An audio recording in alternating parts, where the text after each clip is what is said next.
بسم اللہ الرحمن الرحیم۔ السلام علیکم۔ ابلیس تھا اور کیا ہو گیا؟ ابلیس، جس کو شیطان کہا جاتا ہے، یہ فرشتہ نہیں تھا بلکہ جن تھا جو آگ سے پیدا ہوا تھا، لیکن یہ فرشتوں کے ساتھ ملا جلا رہتا تھا اور دربار خداوندی میں بہت مقرب اور بڑے بڑے بلند درجات و مراتب سے سرفراز تھا۔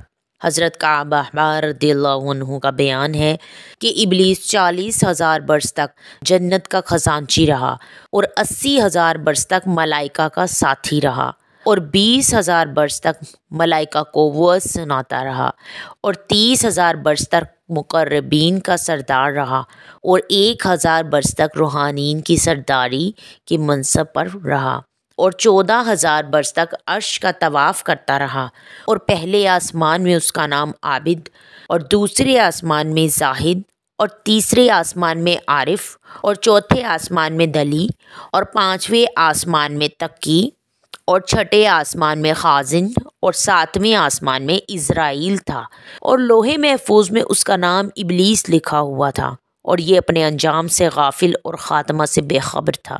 لیکن جب اللہ تعالیٰ نے حضرت آدم علیہ السلام کو سجدہ کرنے کا حکم دیا تو ابلیس نے انکار کر دیا اور حضرت آدم علیہ السلام کی تحقیر اور اپنی بڑائی کا اظہار کر کے تکبر کیا۔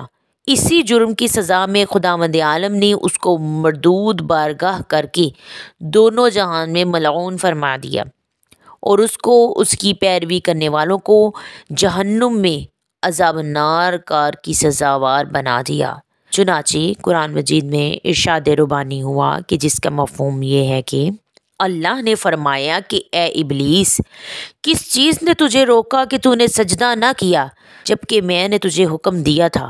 وہ بولا کہ میں آدم سے بہتر ہوں کیونکہ تو نے مجھے آگ سے پیدا کیا اور اس کو مٹی سے بنایا ہے۔